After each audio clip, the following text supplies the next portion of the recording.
It has to sound at the same level. Yes, United States militarily the main strategic partner, but EU is also very, very big partner, and EU leader, they helped a lot. That's why we need, in any case, in any diplomacy, in the future, the future is not only the result, the future is the way, and on this way we have to go shoulder to shoulder with Europeans. That's why we need at any table of negotiations, we need representation of Europe.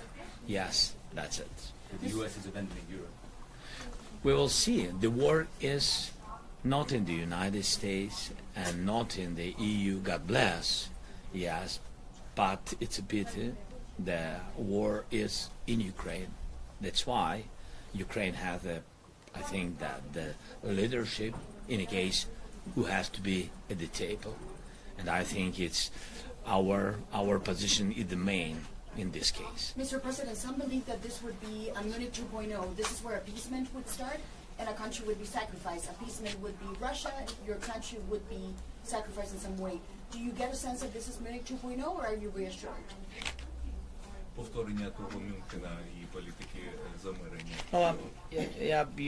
You know, so we will not repeat any, previous big mistakes of the world, of the divided Europe, and of signing any not honest documents, like it was there, like it was a dividing of Europe, and then that what started the biggest tragedy of 20th century. So I think that we are maybe not clever, but we are cautious. So that's why I think that everything we will do step by step, and I hope that everything will be good. Новини лайв, будь ласка. Пане президенте, вітаю вас. А що згодою про корисні копалини? Тому що багато інформації про те, що вона начебто готова, вона не готова. Чи збираєтеся ви її підписувати і в якому саме змісті? Угода, по-перше, підписується на рівні міністрів, але я президент і буду мати на якість цього документа вплив, і тому я не дав міністрам підписувати відповідну угоду, тому що вона не готова. На мою думку, вона не захищає, вона ще не готова, щоб захистити нас, наші інтереси. Для мене дуже важливо говорити про інвестиції в Україну, саме інвестиції, і це повинно бути виписано юридично правильно, коректно, і це інвестиції, і на них, на профіці від них можна думати, як розподіляти ці профіц, якщо все це пов'язане з гарантіями безпеки, розумієте? І цього зв'язку я поки що в документі не бачу. А який він має бути? Це пізніше, якщо чесно. Він повинен бути зрозумілим. Це важливо. Axios, please, Barak. Man that knows everybody. Everything about trans phone calls. Yes. No, not everything. That's why I want to ask you. Hi. Mr. President, two questions, please. First, can you elaborate on the possibility of some sort of a meeting next week in Saudi Arabia between U.S. officials? I know that Steve Witkoff, the White House envoy, is going to Saudi Arabia, and President Trump said that U.S. officials will meet with the Russian and Ukrainian officials in Saudi Arabia. Is there anything like that on the table? And second question, you're going to go to the region, to Saudi Arabia, to UAE. Why aren't you going to Israel also? Thanks so much.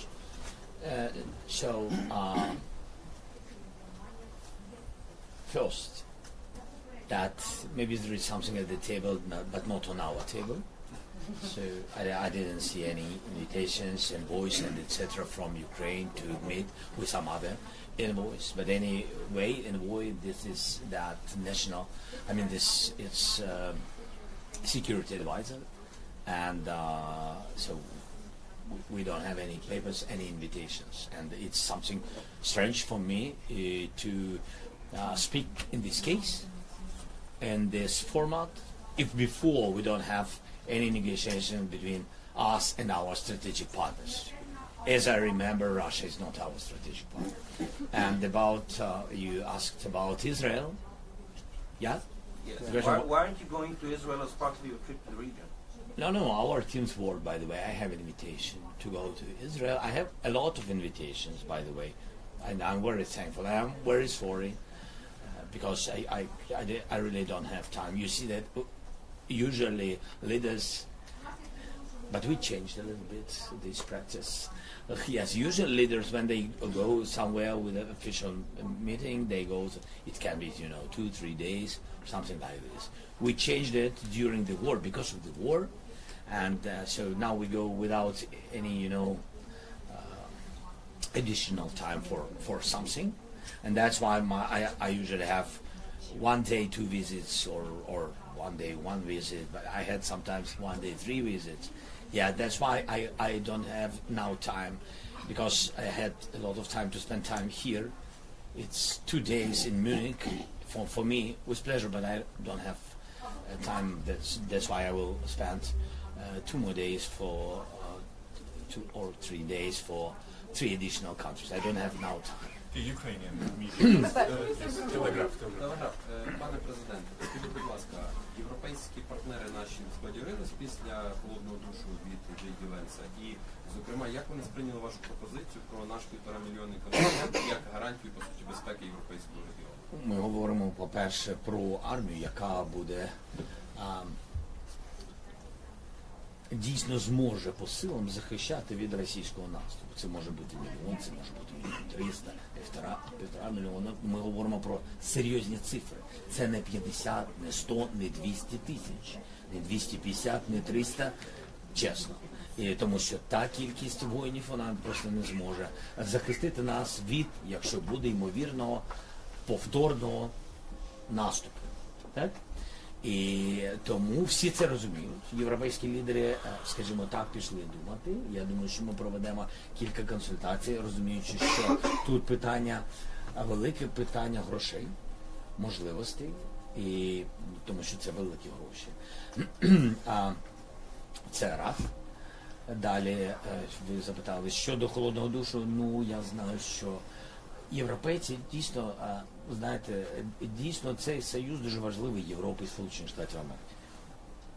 І європейці зрозуміли, що вони бояться після тих чи інших заяв, і їх було багато від Америки, включаючи ту, про що ви кажете, де точно не йдеться про укріплення цього союзу, так? Про щось інше йдеться.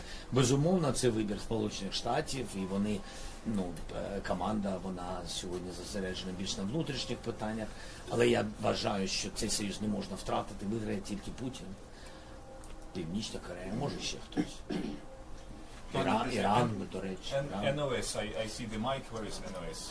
Sure. Netherlands. Yes. Yeah, Dutch TV. I have 2 questions, Mr. President. First, do you consider this weekend as a sort of tipping point when it comes to American support? And also, do you believe that Putin, if there are negotiations, goes into those negotiations in a serious manner? Serious man from his side. From his side? No, I think that he will be very happy if it will be just ceasefire.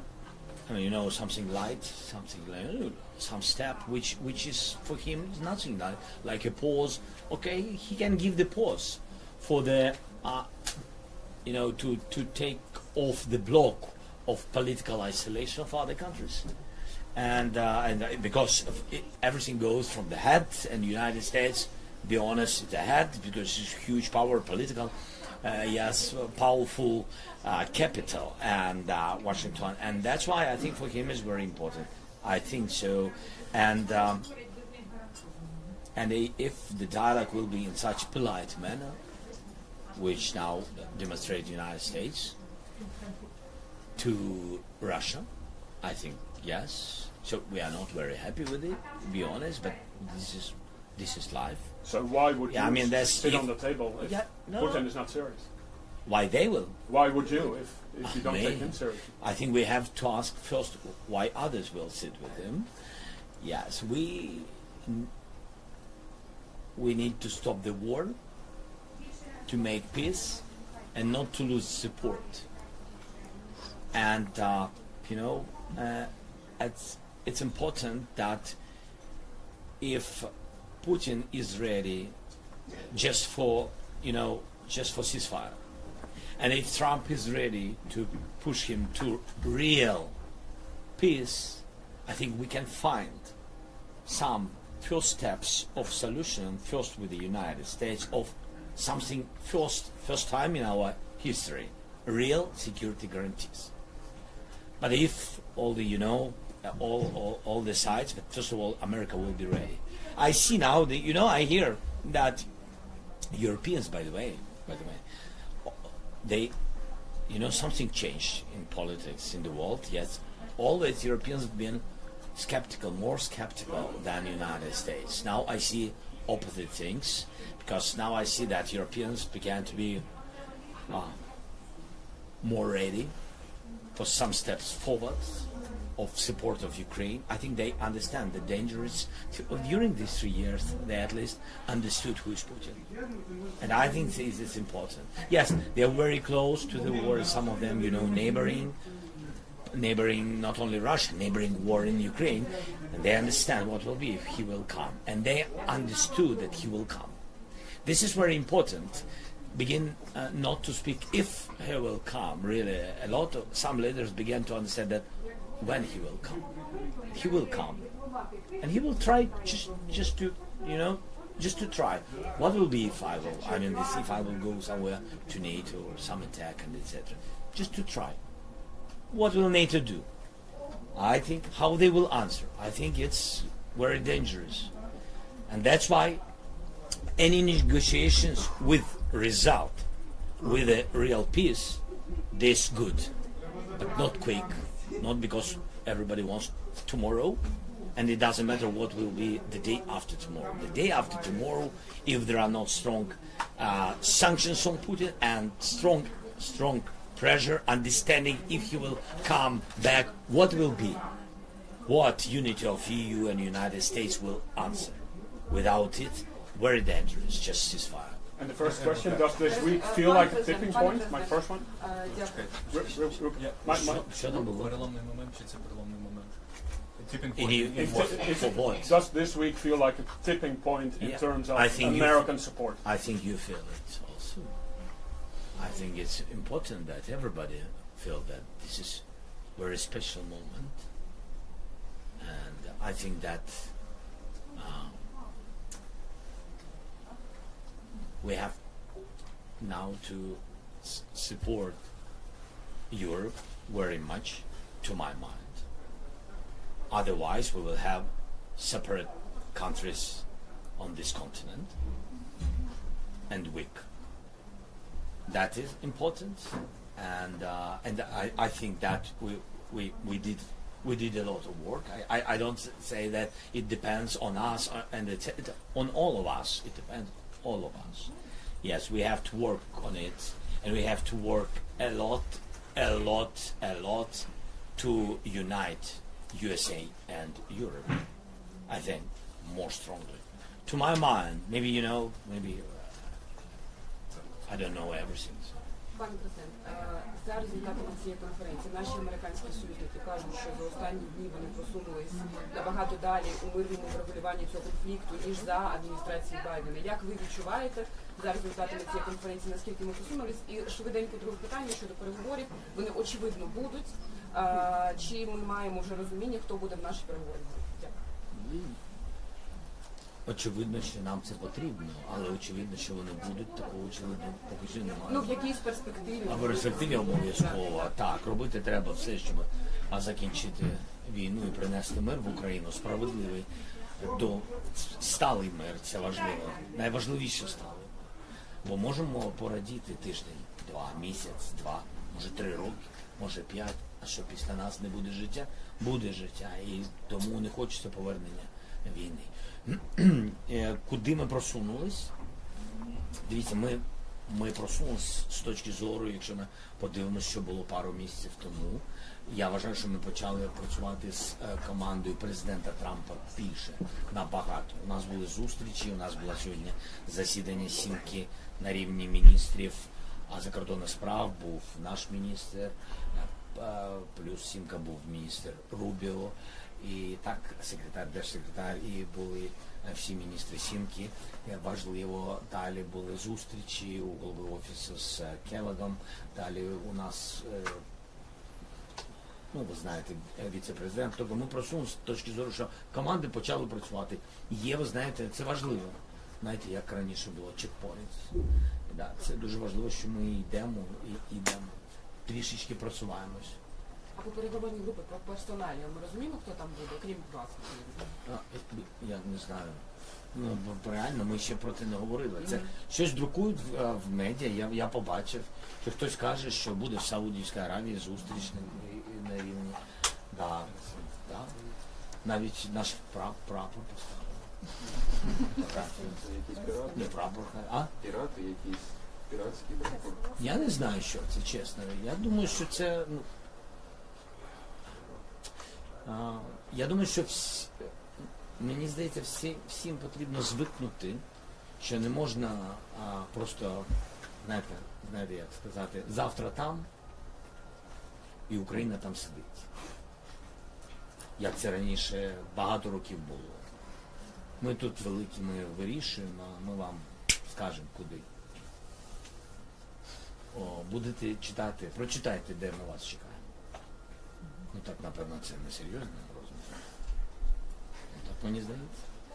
Пане президенте, Wall Street немає Journal, питання. Wall Street Journal, Yaroslav. Yes, Associated Press next. Mr. President, Hi. thank you so much for this. I Yeah. have a question for you. There's a lot of talk here about deploying European troops to guarantee an eventual ceasefire.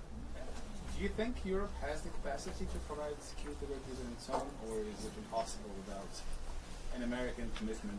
It's not right without America, without the United States, to have a strong security guarantee. It's not good. It's not, I think, correct, and it's not very strong without the United States to do security guarantees and to have some troops on the borders or somewhere on the front line, on the contact line. In some cities, this in the water, like I said, it was, I'm sorry that, like some person from the United States said that we are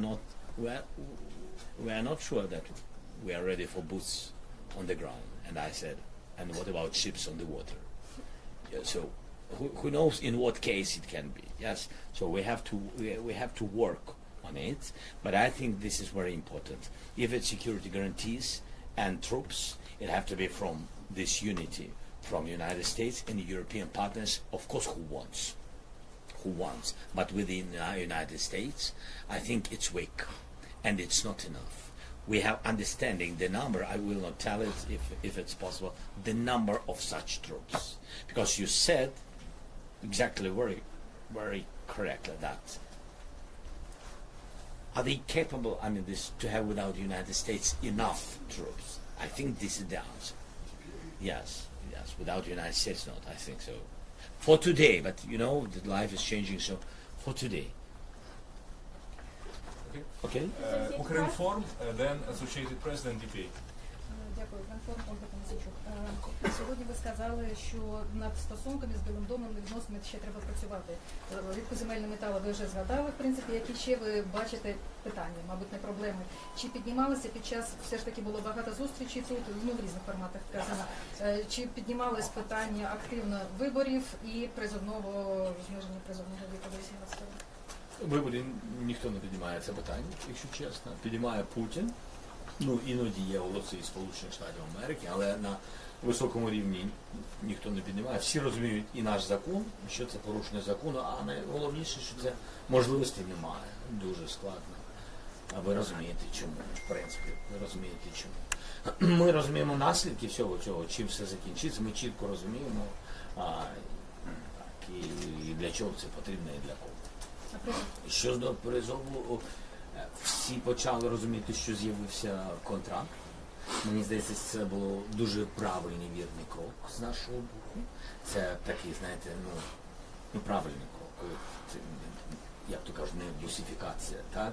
І не цей виклик, який іноді буває, але дуже серйозна історія, коли пропонується контракт молодим людям, і якщо вони самі по собі хочуть, то вони приходять. Це дуже зрозуміло, до речі, американським партнерам, тому що у них вся армія контрактна, так?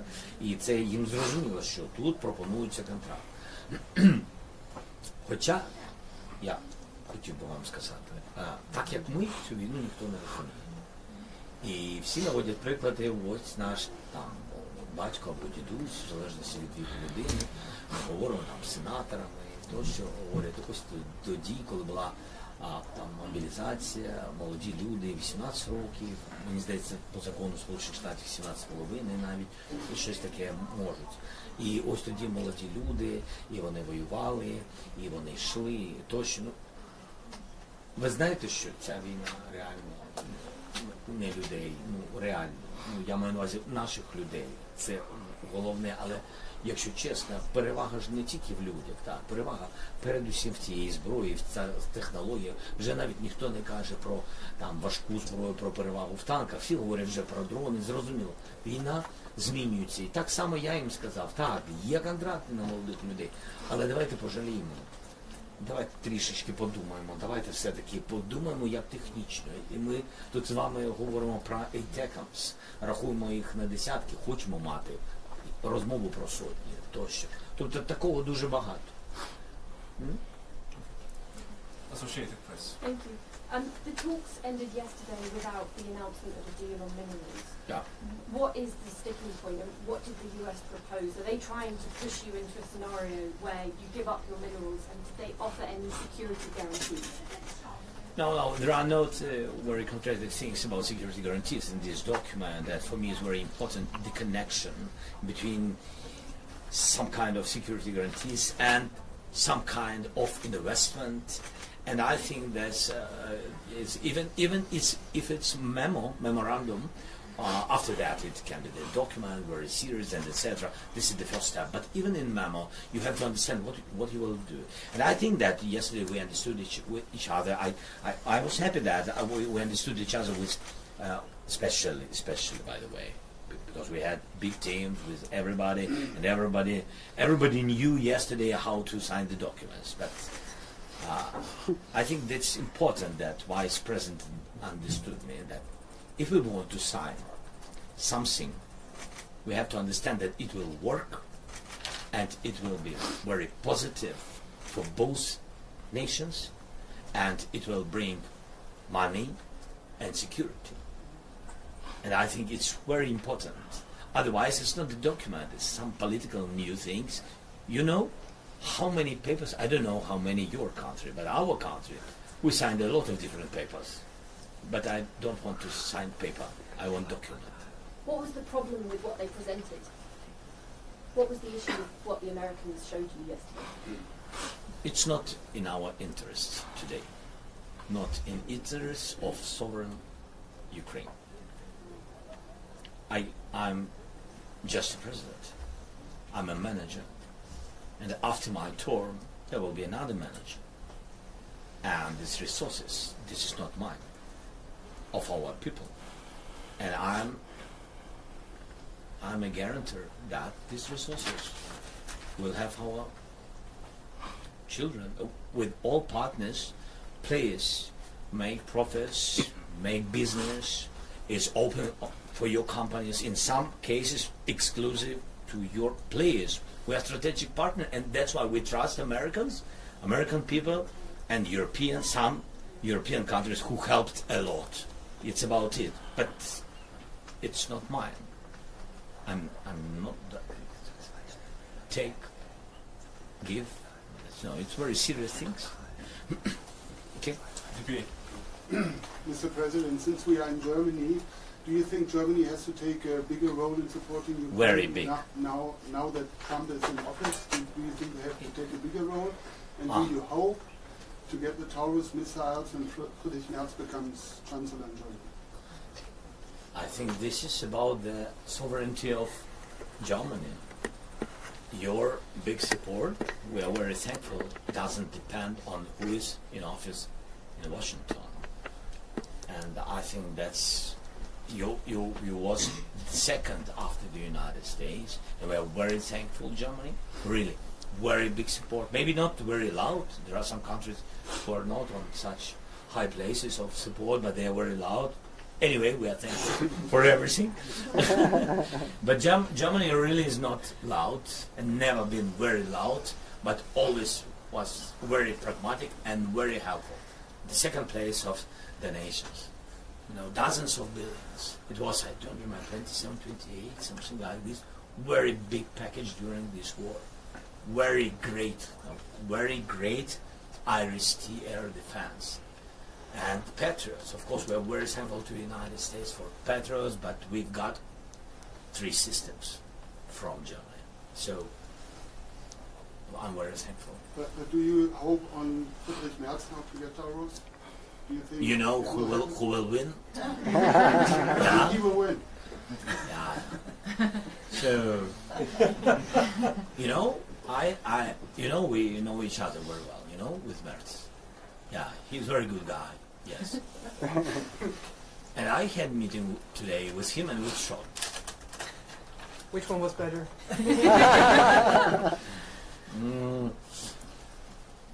I will. When the day of your election, 23rd? Next Sunday. 23rd. Next Sunday? Yeah. I will tell you on Monday. Okay. No, they're great guys. Yeah, Olaf helped a lot, really, and Merz also. Was on our side. So no comments. Only thanks. Only thanks. From that part of the yes, your Пане президенте, дуже вам дякую за ваш час. У мене є одне питання. I'm from New Zealand. We're a very small country. We're very far away, and a lot of people You're there. very happy that you are far away from Russia. Far away from Russia. That's the point. Everyone says, why should we care about Ukraine? It's very sad what's happening there, but it is of no relevance to us. Why is the Ukraine war relevant to people, not just in my country, but other small countries very far away from the world? What can I say? For example, you know, I had a lot of connections with Australian leaders and New Zealand, and we spoke about it. What everybody understands. For example, the element of North Korea, which has been involved to this war by Russians, is it dangerous for us or for your country? I don't know for whom is more dangerous, because that what we see, the North Koreans. They learned a lot of knowledge, and they have a big experience how to use missiles, long-distance drones, electronic warfare, modern electronic warfare, another war. And they brought already this knowledge by their offices, by the way, home, and they will use it, or will try to use it in their interests.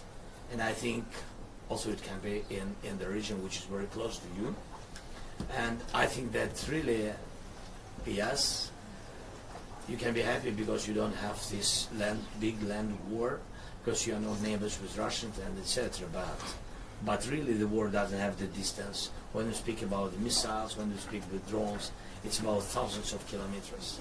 So, and I think that if the most important, you know, the dangerous guys in your region, and I think that you understand that if Russia will win, another guy will try to do something in your region. I think so. And this is very important to show that there is the law, there is the values, and we have to defend values in any country, in any small country. First of all, in any small country. There are countries that can't fight, and they, God bless, they will not fight. And that's why we have to defend the interests of all the countries, not depending on their territory, soldiers, big or small army, or there are countries without army. We have to defend people's life. Okay. Thank you. Freedom. Коментарі на виступ Венса. Ви поділяєте його думку, що демократія в Європі в такому занепаді знаходиться, як він описав це? І про миротворців, чи є, можна казати вже про пул країн, які, ну, хоч не публічно кажуть, що вони готові у разі прийняття рішення, у разі позиції США відправити свої контингенти? Дякую. Це рішення. Я не можу сказати за ці країни, і я не буду їх називати, тому що все ж таки це внутрішнє спілкування лідера зі своїм суспільством, це рішення внутрішнє тієї чи іншої країни, але є позитивне розуміння деяких країн. Так, є розуміння і є готовність, якщо ви про це, допомагати Україні, і якщо Україна побачить, що контингент є дійсно одним із форматів або однією з складових гарантій безпеки, вони будуть готові відправити до нас свої війська, свої контингенти. Всі все одно говорять про те, що це в момент ceasefire. Ми повинні розуміти, що просто людей ніхто квіток на війну забирати, купувати не буде, ви розумієте. Тому всі говорять про те, що це момент ceasefire. І коли є момент ceasefire, які гарантії безпеки, там є, наприклад, раз, 1, 2, 3. І один із пунктів може бути контингент. І є готовність вже деяких країн. А стан демократії в Європі, як його в США оцінюють? Я, чесно кажучи, мені здається, люди оцінюють. Я би подивився, чи хочуть люди жити в Європі. Мені здається, дуже хочуть. І живуть люди, абсолютно різні люди, різної віри, релігії, різних національностей. Я в цілому вважаю, що Європа найтолерантніший світ у світі. І я, до речі, я більш за все і люблю Європу. Напевно, у нас тут наше коріння, і, напевно, нам це близько, але все одно для мене найкомфортніша, найсвободніша частина землі і частина планети. І я вважаю, що тут навіть найдемократичніше суспільство. From this part of the table, I haven't... Okay. Так. Наталія Фібріх-Тесен. Пане президенте, після телефонних розмов Дональда Трампа всі чекали тут у Мюнхені почути якісь обриси мирного плану від американців. Ми почули дуже багато заяв, часто вони суперечать одна одній. От ви вчора мали цю розмову. У них є план? І конкретно Келлог про що буде говорити у Києві? Тобто є якісь конкретні пункти вже, які ви будете обговорювати? Ну, от дивіться, я би почав тут з Келлога. І тоді перейдемо до плану. І буде зрозуміло. Як я вам сказав, я вважаю, що американській стороні треба дуже багато деталей, більше знань того, що відбувається, і саме зрозуміти реалії. Не під чимось або не під кимось впливом, а самим зрозуміти, побачити це. Побачити військових. Від командування, я вважаю, до військових, до солдатів. Зробити все, аби знайти можливість, час, незважаючи на безпекові обмеження, буде ближче до фронту. Максимально. І я сказав пану Келлогу, я поїду з ним на фронт, якщо він готовий. Я йому сказав, що я повернусь від наших арабських друзів і поїду з ним на фронт, і якщо він буде готовий. Для мене дуже важливо, щоб він це побачив. Я дуже хочу, щоб він говорив і мав доповідь від військових, і була у нього зустріч з генералом Сирським, і може ще з командирами бригад. Тобто я дуже хочу, щоб ніхто йому нічого не нав'язував, а він просто пожив цим. І він, як людина, розуміння військове має, і досвід, і він. Мені здається, це буде для нього важливо, що це інша війна. І він побачить, що відбувається. Наслідки у цивільному світі, наслідки, де все виглядає вже не дуже цивільно, через ракетні удари, у військовому напрямку. І після цього я дуже хочу, щоб все це він привіз президенту Трампу. Я про це і сказав Трампу під час нашої розмови. Я дуже чекаю Келлога. Я дуже хочу вас, щоб ви його все ж таки відправили. І я хочу, щоб він все це подивився, побачив, мав брифінги, мав доповіді, поговорив з різними людьми, з різними нашими військовими. Витратив на це і дуже гарно, що у нього є там 3 дні, мені здається, чи 2,5 дні. Так, я дуже цього хочу, щоб він все це привіз президенту Трампу. Він показав, він розказав. І мені здається, що після цього, напевно, ми будемо ближче до розуміння того, як ми бачимо це. Хоча б кроки. І після цього я готовий проговорити ці кроки з президентом Трампом. Ось, в принципі, на сьогодні моя мета і найближчі цілі. Okay, decide, then LBUA, and then Sky News, and then probably one or two questions, and we'll finish. Okay. Decide. Anna Zava from the site. Thank you, Mr. President.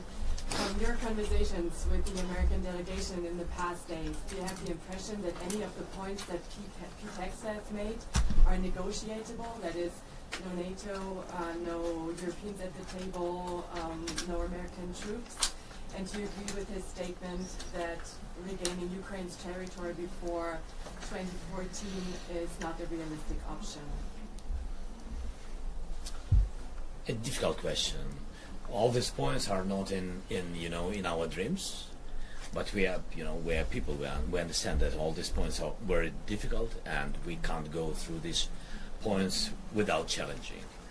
Only one thing which distorted me, that all these points depends not on Russia, on our friends, and that's why I think we have more to work. It means that we can have more positive result, more positive view from the American side to these points. When we speak NATO, for example, when we say no NATO, it's because we think that it will be more sweet dialogue with Putin. Yes, for someone I don't know, so I don't count on it, and I don't need it. I think we have not to have any human dialogue with Putin. We need just points. And just understanding how to finish the war without emotions. Probably.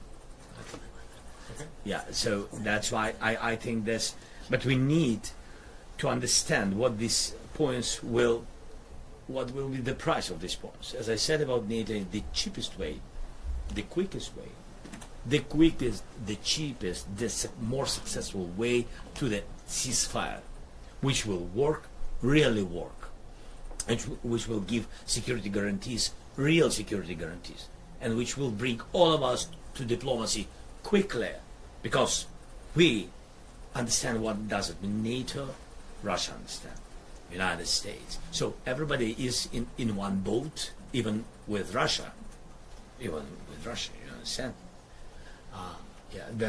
That's why I think it's the most cheapest and quickest.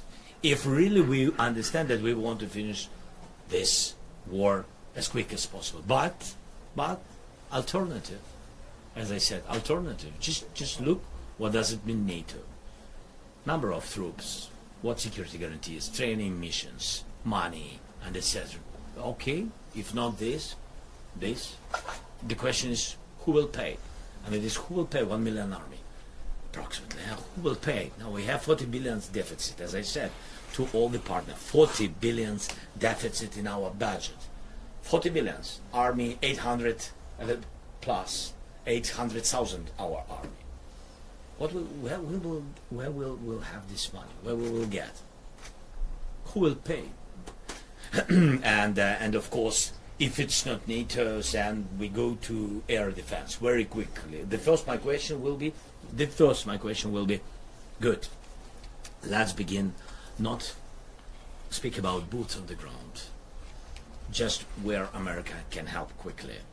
Patriots, systems. 2025, who will give us?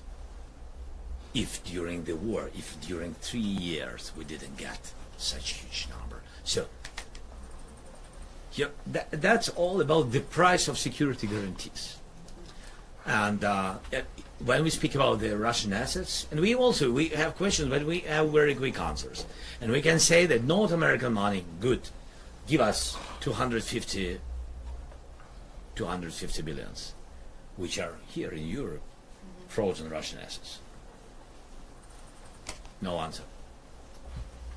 Okay, Elbe.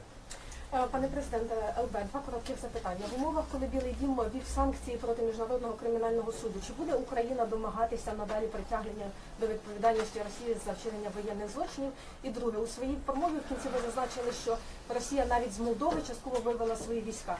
Розкажіть технічні деталі, як вам це вдалося і наскільки там зменшився контингент і ця сусідня країна стала менш небезпечною для нас? Дякую. Ну, там же ви знаєте, що частина Молдови вона знаходиться під сепаратистами, так, чи можна сказати, але під контролем Росії в будь-якому випадку. Контингента там на сьогодні залишилось, ми вважаємо, десь 2,5 тисячі.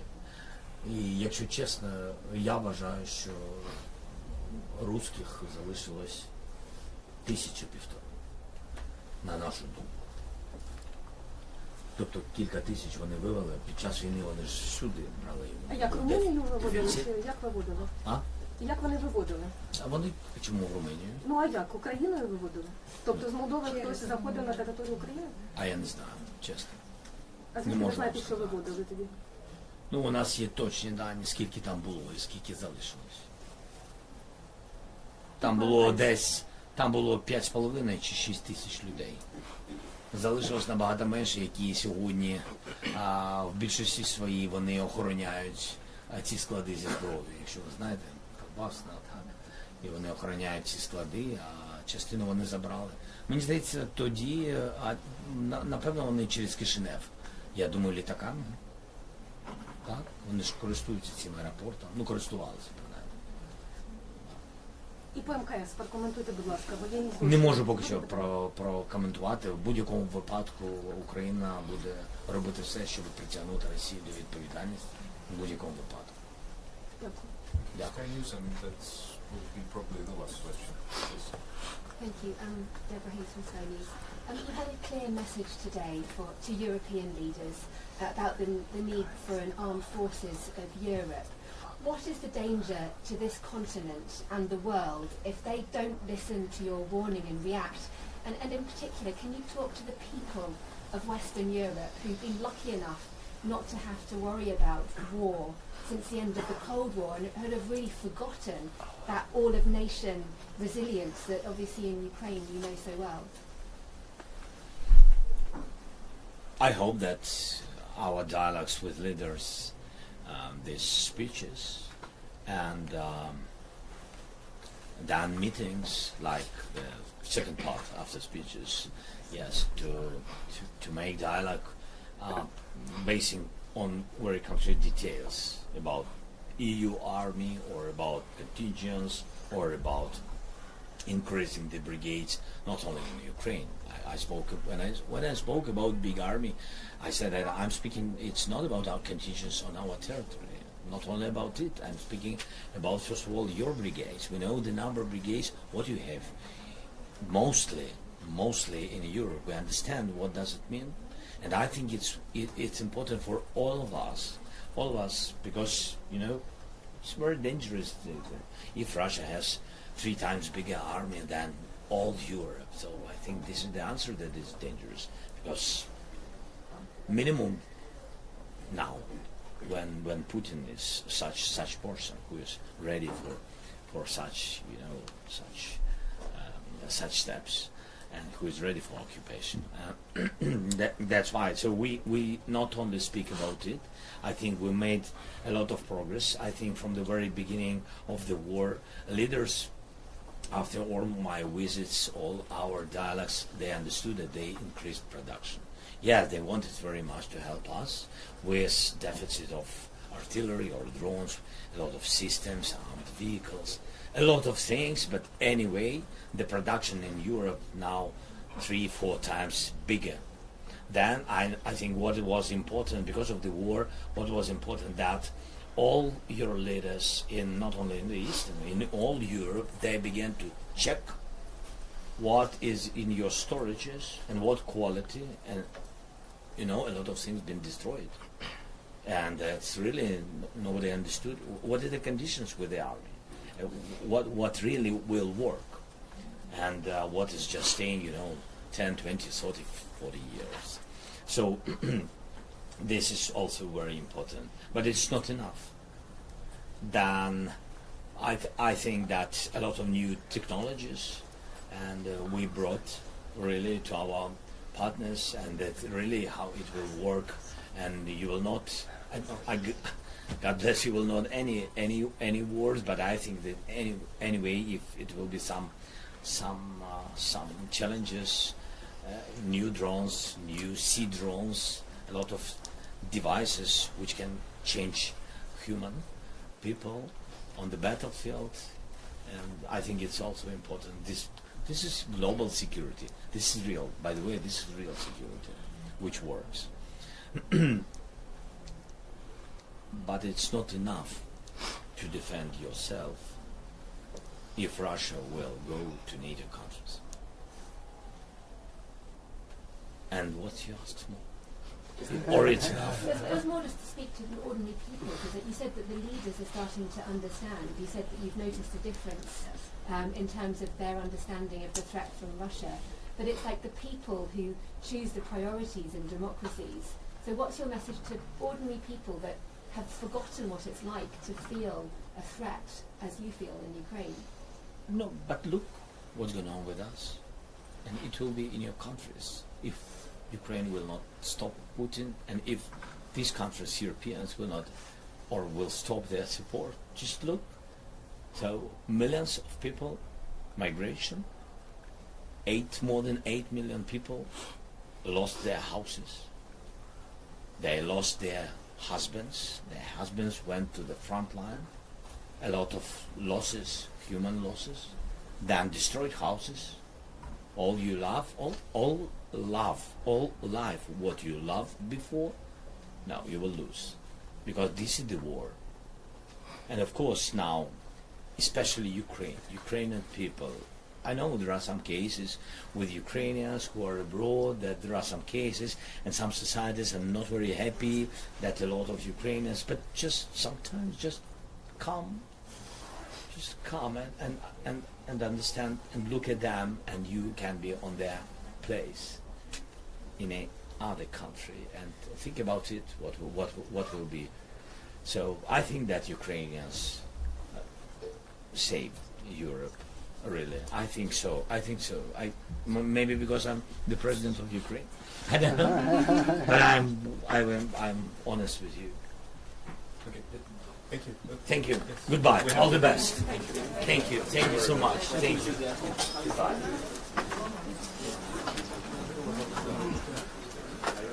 Все нормально?